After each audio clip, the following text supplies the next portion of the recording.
A cell is the basic unit of all living things.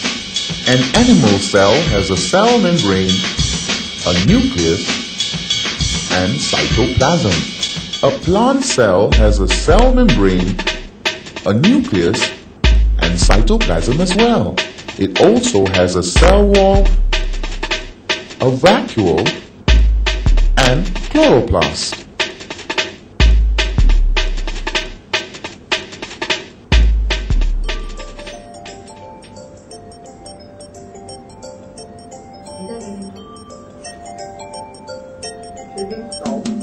Living things or organisms are built of cells.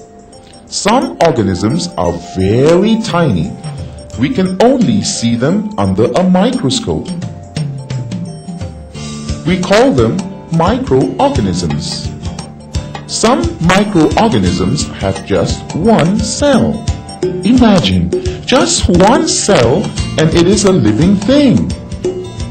An organism that is made up of only a single cell is called a unicellular organism. Uni means one.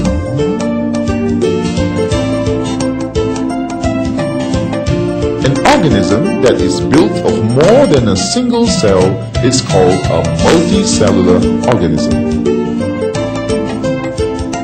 There are a lot of multicellular organisms around us.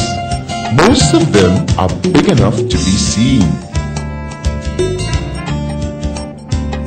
Now, let's take a look at some of the unicellular organisms around us. Do you know that bakers use microorganisms in baking bread?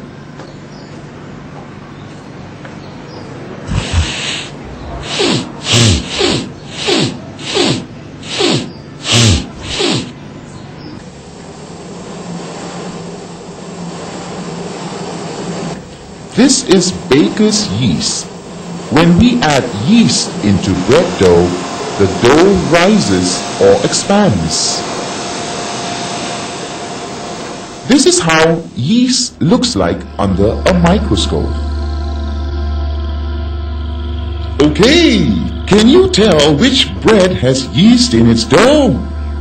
Right, see what happens if you do not use yeast in the dough.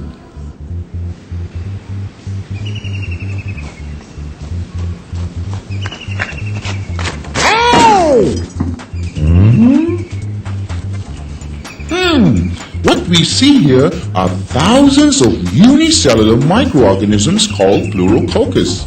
A Pleurococcus is a plant. This is how one tiny cell of a Pleurococcus looks like. It's round, brilliant green, and has chloroplast. Hey, did you know that chloroplasts have chlorophyll? Chlorophyll is needed in photosynthesis, which is the process by which plants make food. In this lake, we can find many unicellular organisms.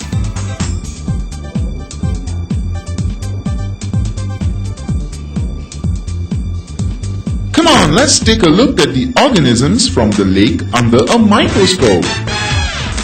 Oh, wow! I can see paramecium, euglena, amoeba, and chlamydomonas too. And, I can see some multicellular organisms as well. This slipper-shaped unicellular organism is called a paramecium. Its body is covered with a lot of cilia, which help it to move.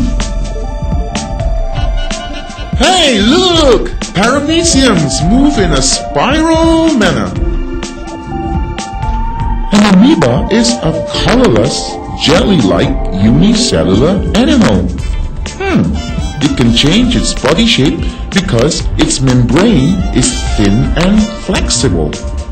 It will form pseudopods. These are false feet. These false feet are used for movement and for capturing food. Hey, look at how the amoeba moves and catches food.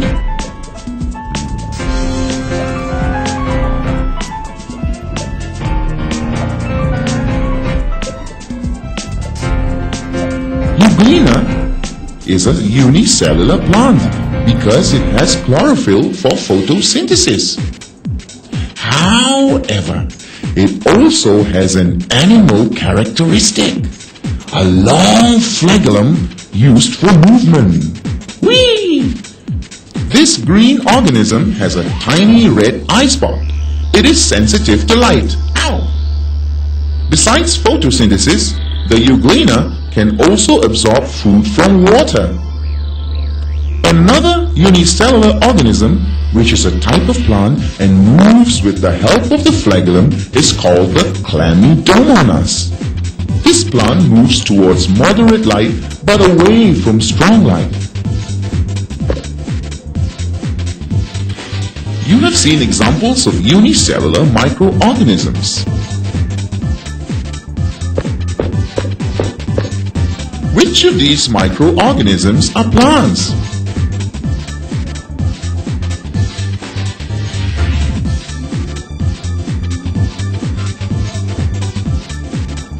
Which of these microorganisms are animals?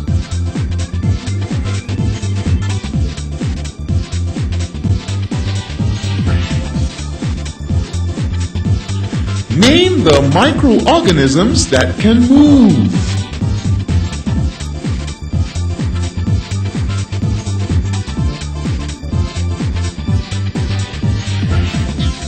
So, you have seen some unicellular organisms. Now, let's take a look at some multicellular organisms.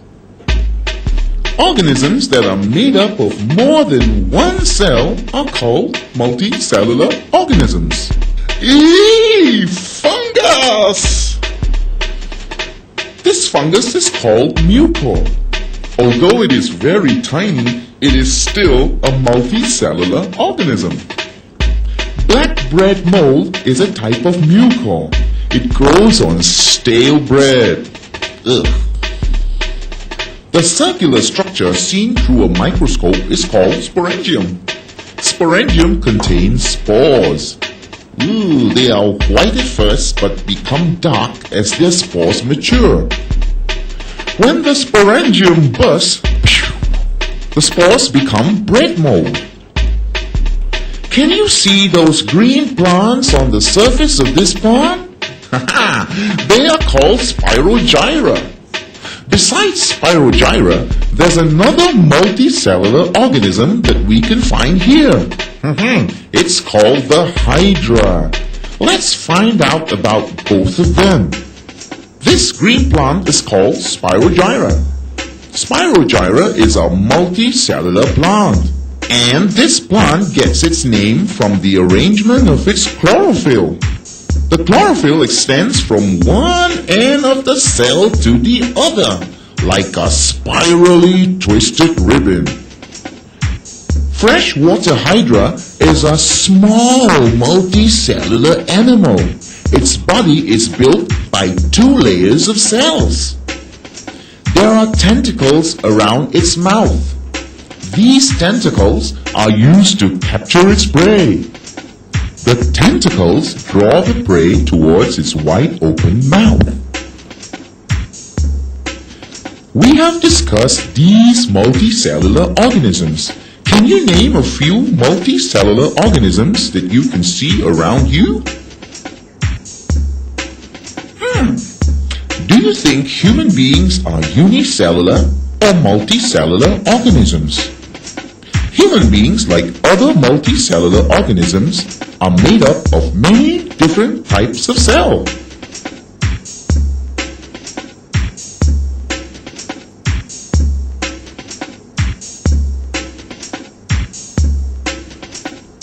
There are more than 20 different types of cells. Each has a different shape and carries out a different function.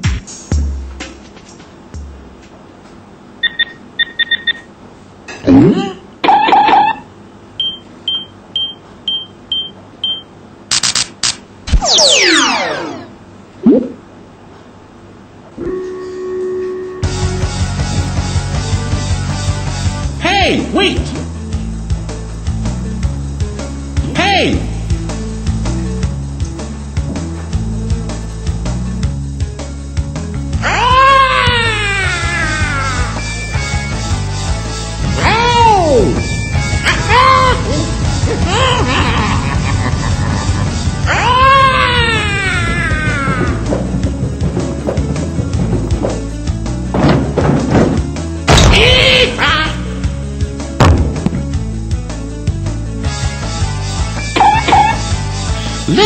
take a closer look at some of these human cells. Aha! This is the cell of a muscle. Muscle cells contract and cause body movements. These epithelial cells protect the cells beneath them. The red blood cells inside the veins carry oxygen around our body. These cells also help remove carbon dioxide from the body.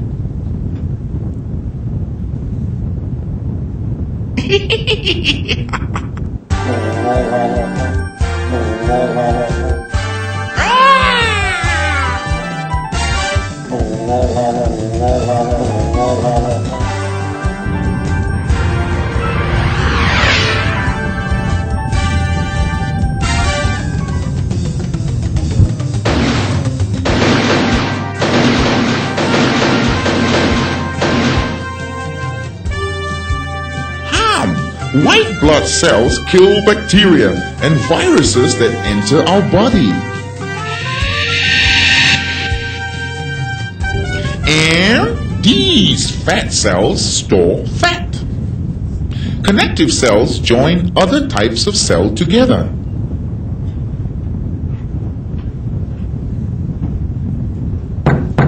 Nerve cells carry messages around our body.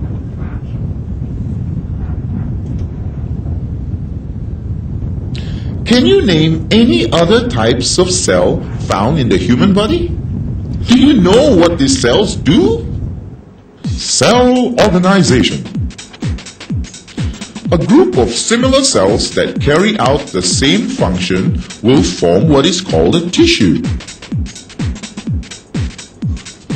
For example, every muscle cell in a muscle tissue contracts to cause body movements. Two or more types of tissue working together will form an organ. For example, the brain, the heart, and the lungs are examples of organs. When several types of organs carry out a specific function in the body, they form what we call a system. Different organs form a system to coordinate specific functions in the body. There are different systems in the body performing different functions. The circulatory system consists of the heart and blood vessels. The heart pumps blood through the body via the blood vessels.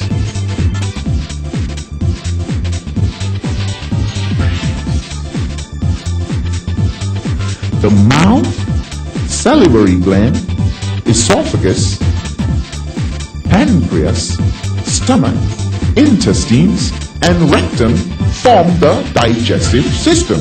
This system changes food that you have eaten into substances that your body can use. The kidney, liver, ureter, urinary bladder, urethra, and the skin form the excretory system.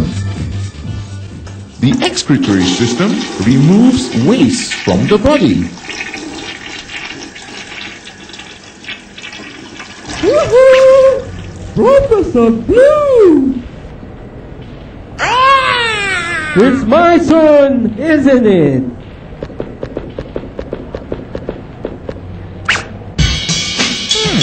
This is the skeletal system. It consists of the ribs, the vertebral column, the femur, the skull, and other bones. The skeletal system gives us shape, protects our internal organs, and enables our body to move. And here's something that you must never forget. The most important system in the body is the nervous system. It consists of the brain and the spinal cord.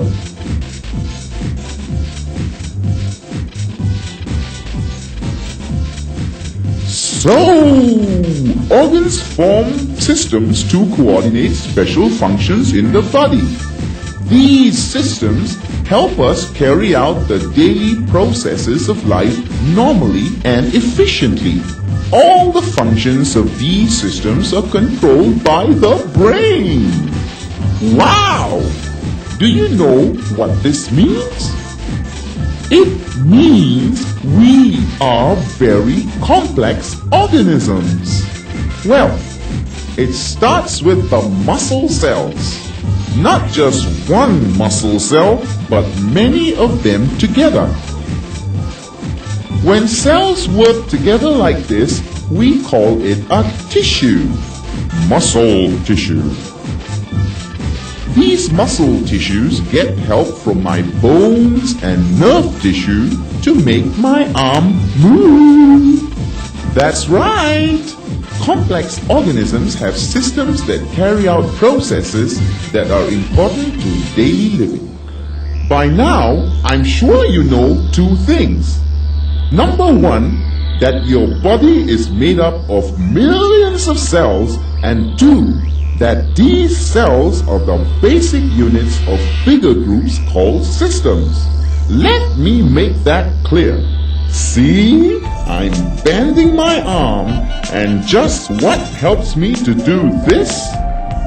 Right.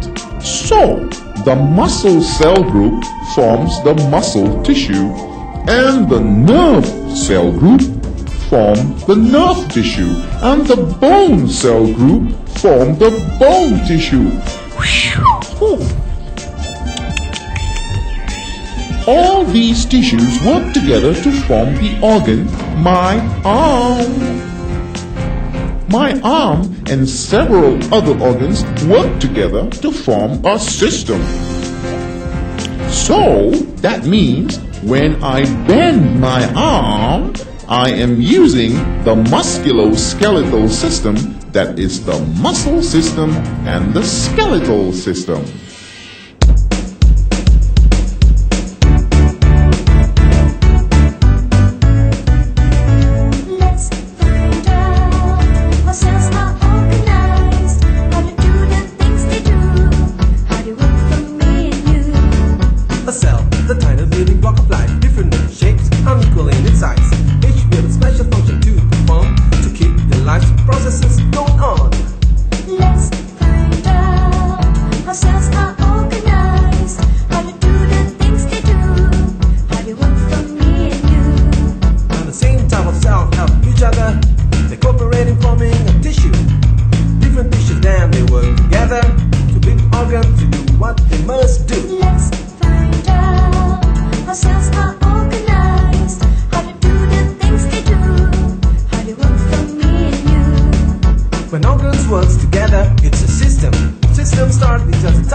What is a microorganism? Do you think all unicellular organisms are microorganisms? Why? What is a multicellular organism?